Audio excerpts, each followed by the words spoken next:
Caio, e quando diz que quem crer será salvo e quem não crer já está condenado, não seria uma barganha ter que crer para ser salvo? Pergunta. Quando diz quem crer será salvo e quem não quando crer? Diz que quem crer será salvo e quem não crer já está condenado, ponto. Não seria uma barganha ter que crer para ser salvo, Caio? É quando você pensa em crer como algo que o homem tem para expressar a Deus, é uma barganha quando você entende fé como um conjunto de crenças. Então, tendo um certo conjunto de crenças certas, tu serás salvo. Aí vira uma barganha. Barganhou.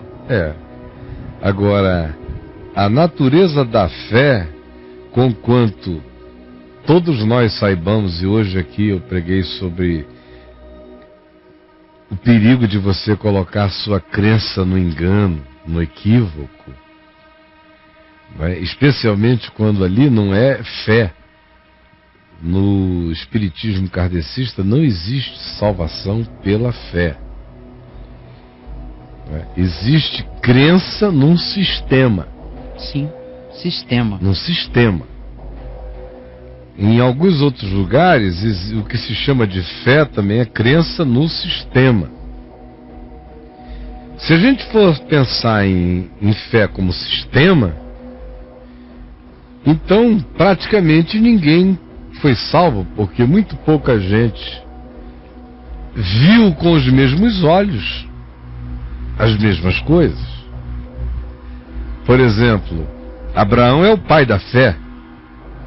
Não é o que Paulo diz?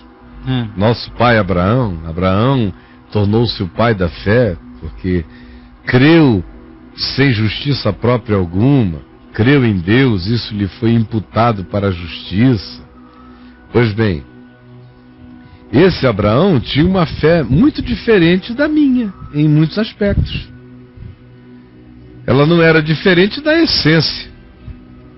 O que Abraão na essência cria? Cria que havia um só Deus, Criador de todas as coisas. Eu também creio. Cria que esse Deus é infinito, eterno e pessoal, relacional. Eu também creio. Terceira coisa, que esse Deus tem vontade relacional para manifestar a vida humana. Ele cria nisso, por isso ele ouviu a voz, creu e partiu. Quarta coisa que Abraão cria, ele cria que tinha algo novo a ser plantado no mundo. Justamente por isso, ele aceitou a promessa de que ele seria herdeiro de coisas até então impensáveis. Ou seja, ao crer daquele modo, Abraão confessava de que tinha algo deficiente no planeta. Ele era portador de uma palavra de esperança, de um evangelho. Mas a consciência de tal evangelho não era a que eu tenho. Era uma esperança. Sim. Jesus chegou a dizer: Abraão viu os meus dias e regozijou-se.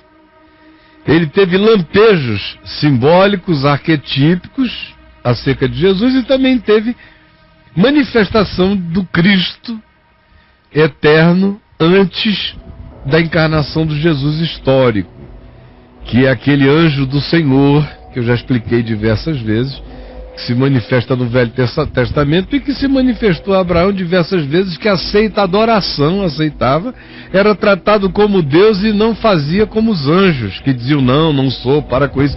Aquele não, aceitava todas, porque ele é uma epifania divina. Então, essa percepção e outras mais ele tinha, mas de uma natureza diferente da minha. Mas essa fé de que Deus é o justo e justificador de todos os homens era a essência do que se pode chamar de a fé de Abraão, que é a essência do que se pode chamar da minha fé. Esse crer em Deus, portanto, não chega nunca como uma barganha, porque simplesmente o indivíduo aceita que está feito. Ele não crê para que seja feito. Ele aceita que está feito. A fé no Evangelho é uma admissão grata de que foi feita em meu favor o que eu não podia fazer por mim e nem posso. Essa não tem como ser barganha, porque ela foi feita antes de haver mundo. Ela foi feita unilateralmente. E a determinação é que se eu creio, eu sou salvo. Se eu não creio, eu sou condenado. Em que condições é que isso acontece? Se eu creio, eu sou salvo quando a informação me chegou mais do que como informação. Quando ela me tocou, me iluminou, me revelou, me explodiu no coração. O pessoal pensa que o indivíduo ouviu o Evangelho quando ele ia passando numa sala e alguém estava falando de Jesus. Aí ele chegou na esquina, levou um tiro na cabeça, uma bala perdida, morreu. Aí ficam os crentes dizendo, será que ele foi salvo ou não? Aí chega um e diz, não, mas ele parou 5 minutos diante da televisão justamente antes de receber a bala perdida na esquina.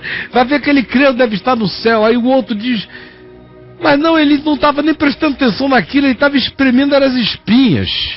Não deu tempo dele desenvolver. Não.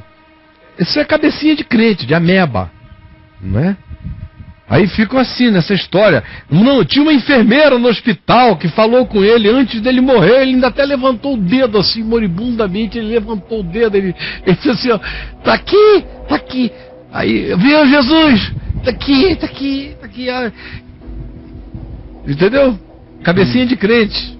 Amebinha, salvação de dedal e de dedada. Então, é tudo desse tamanhinho na cabeça do pessoal. Quando crê no Evangelho, não é dizer amém para a informação.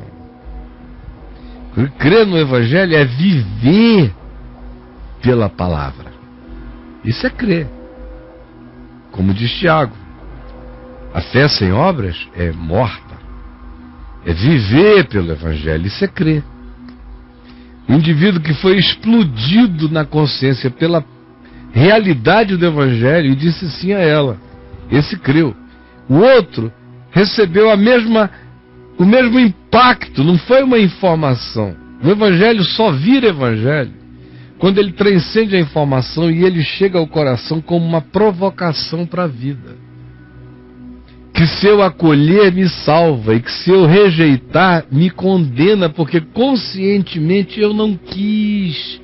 Eu disse não ao amor, eu disse não à bondade, eu disse não à justiça, eu disse não à verdade.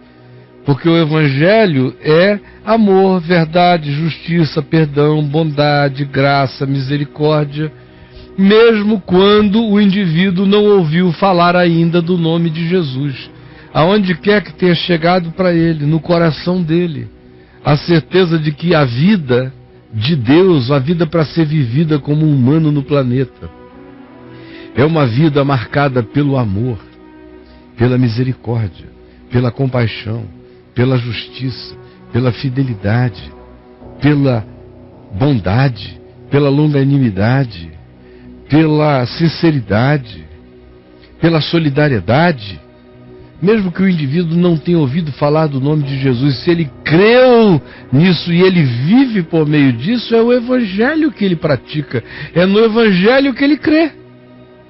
Agora, aquele que diz que crê no nome de Jesus e que é batizado em nome de Jesus e faz profissão de fé pública no nome de Jesus e que conhece a informação do Evangelho e vive contra ela e odeia e não perdoa, e não é compassivo, e não é benigno, e é invejoso, e é usurário, e é suvina, e é idólatra do seu próprio ventre, e é um ambicionador idólatra de dinheiro, e não se solidariza, e é um desconfiado, e é um indivíduo invejoso e amargurado.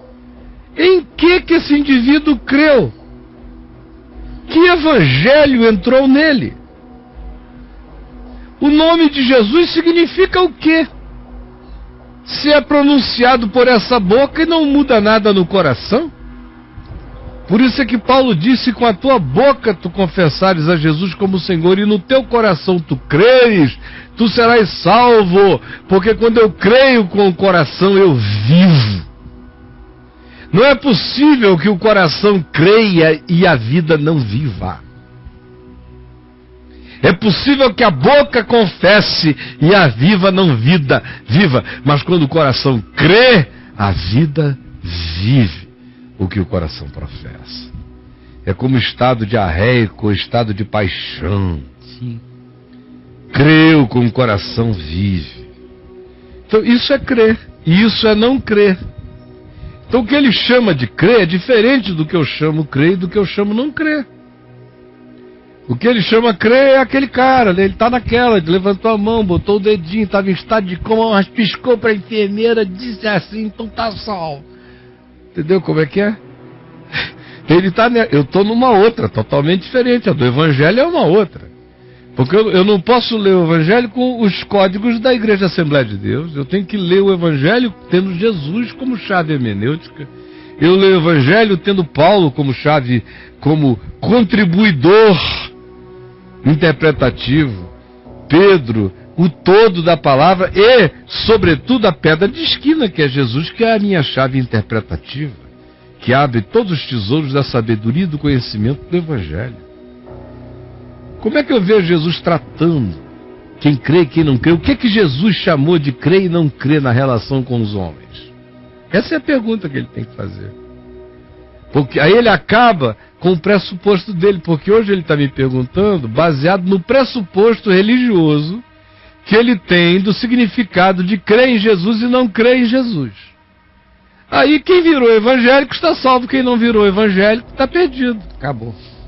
Agora, o que para Jesus significava isto? É só ele ver como é que Jesus tratou as pessoas. E o que Jesus, que é esse absoluto, disse de si em relação aos que não tinham nem ouvido acerca dele. Para aqueles para quem ele veio e não receberam, ele falou daqueles que não souberam dele, mas o acolheriam.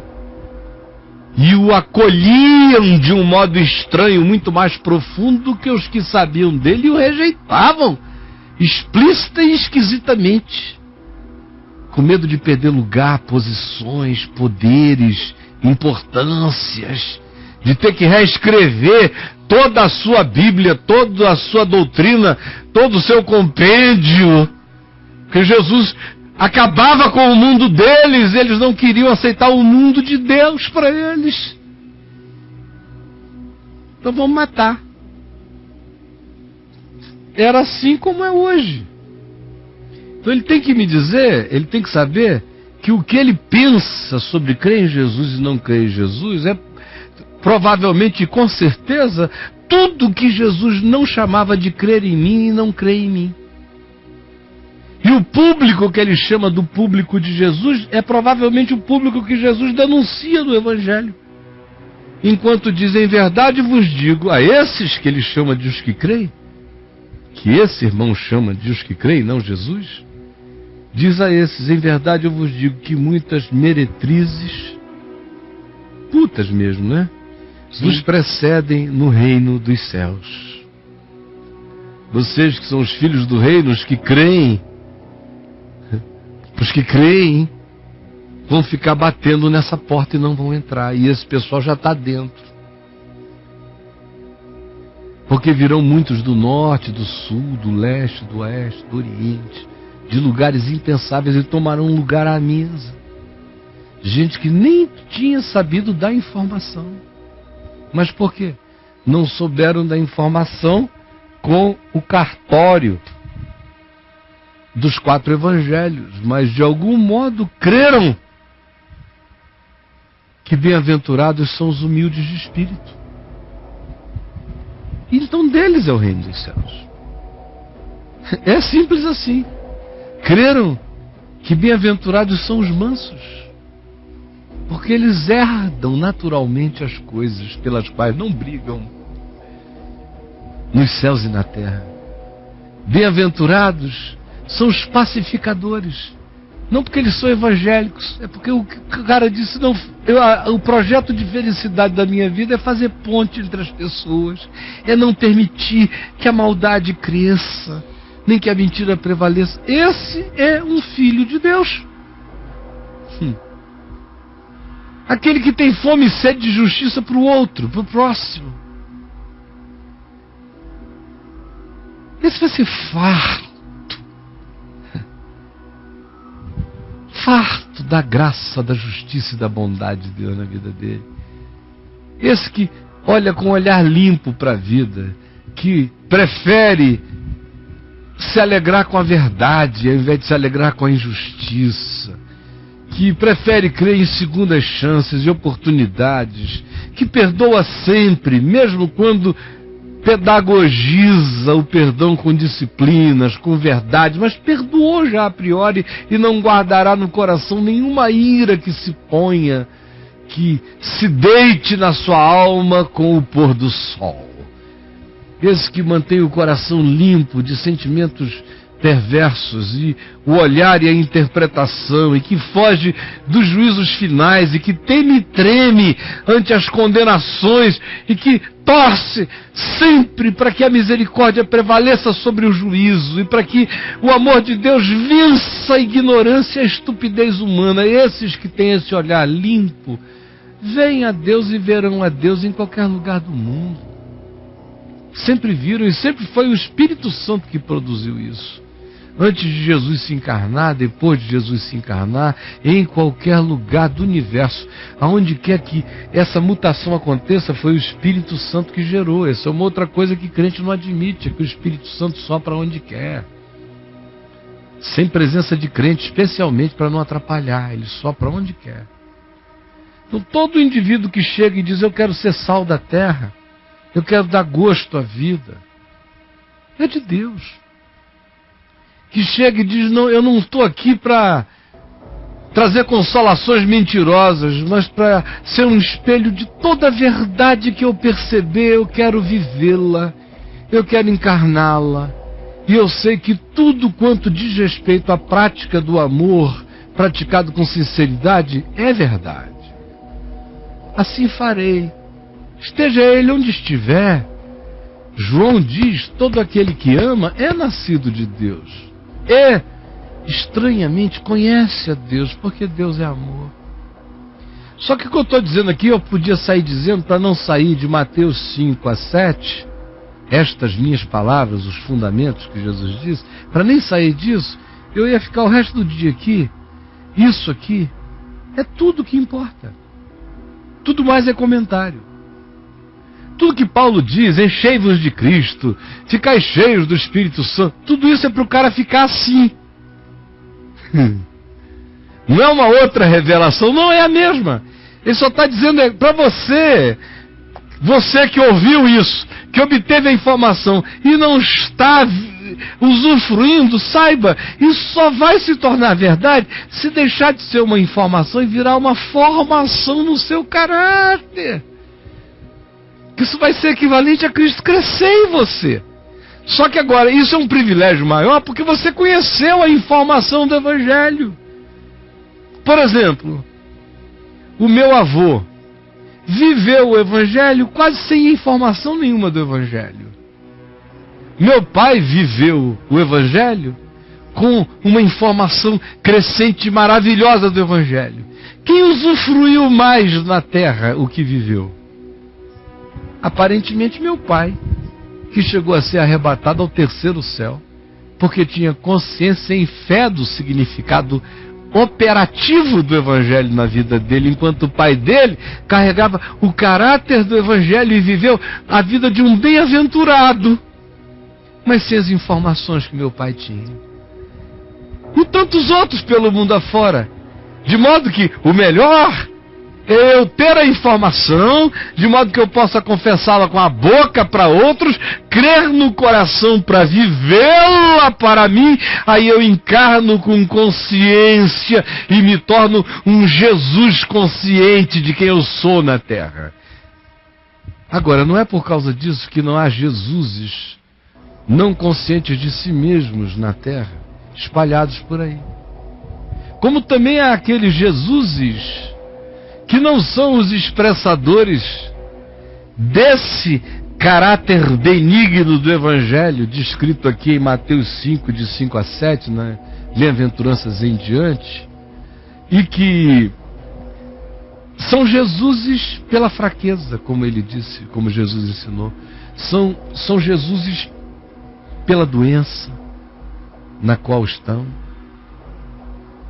Estive doente e foste ver. São Jesuses pela fome na qual vivem. Eu tive fome e me deste de comer. São Jesuses pela sede. Tive sede e me deste de beber. São Jesuses pelo estado de aprisionamento injusto. Eu estive preso e foste ver-me. São Jesuses pela peregrinação alienada, não abrigada, em terra estranha. Eu fui estrangeiro e me acolheste, marginal e me abrigaste, estive nu e me vestiste. Então tem também os Jesuses da mais absoluta carência humana, em quem Jesus, em Mateus 25, me diz que eu o encontrarei e que será o critério último do juízo humano. É quando você está tão desvencilhado da imagem de um Jesus plástico, ou de um Jesus estético, ou de um Jesus religioso, ou de um Jesus de doutrina, ou de um Jesus de religião, ou de um Jesus de igreja, que você simplesmente, ao ver o pobre, o socorre porque você é quem você é, ele é quem ele é, e você podia ser ele podia ser você, você e ele se tornaram um. Aí você está praticando a fé de Jesus ao extremo. Não por causa de Jesus, mas porque você virou sem saber. Adotou a natureza dele, o olhar dele, a graça dele, a solidariedade dele, porque nós fomos salvos pela solidariedade. Deus se tornou solidário em Cristo. A cruz é a solidariedade mais louca e indizível e impensável possível. É Deus se fazendo pecado. É o santo se fazendo bosta. Isso é solidariedade doida e inexplicável. Então, quando Mateus 25 diz que a evolução última não é dizer, eu ajudei os pobres porque eu criei Jesus, eu aprendi o Evangelho. Não, é quando já não é nem por causa disso, é porque você se tornou assim. Você já não precisa de base bíblica. Morreram as bases bíblicas, você virou palavra encarnada, olhar encarnado. Você não vai fazer isso por causa do galardão, nem por causa do céu, nem porque é para dar exemplo de... Não tem outra alternativa. Isso para você é como respirar. É natural como ser. E aí esse pessoal, naquele dia Jesus vai dizer, vinde benditos de meu Pai, tomai posse do reino, porque eu tive fome, me deste de comer, tive sede, me deste de beber. Eles vão dizer, mas a gente nunca te viu, nunca fizemos nada que tivesse a ver contigo. E disse, foi por isso mesmo, porque vocês fizeram no outro. Mesmo sem saber, quem quer que faça isso pelo outro, é a mim me faz. A mim me faz. Quem dá um copo d'água a um pequenino deu a mim, matou a sede de Deus. Esse é o critério útil. Isso aí deixa toda essa bobajada de quem levantou a mão, quem não levantou a mão, quem não sei o que, fica tudo num chinelo tão nojento. Então, respondendo lá ao amigo, né? E há milhares de outras pessoas além do amigo que carregam as mesmas questõezinhas definidas pela religião. A grande questão, portanto, não é o que você chama de quem crê e quem não crê. A questão é como é que Jesus definiu quem creu e quem não creu. Tão diferentemente de como você define, de como a religião define, de como a igreja define. Veja como ele tratou quem creu. Se o cara teve que ficar embaixo de um de um teto para ser membro de alguma coisa. Não, teve gente até que ele disse: não vai, não fica aqui não, vai para lá. Como é que ele tratou o que ele chamou de os que creram? É um conceito totalmente diferente, é um modo totalmente diferente daquele que você adota, que a religião adota, que a igreja adota. Porque tanto você quanto a religião, a igreja não suportam Jesus. O olhar de Jesus destrói esse esquema. Então a gente tem que querer Jesus, mas não tanto, porque Jesus pleno acaba tudo que está aí. Acaba tudo que está aí. Você entendeu?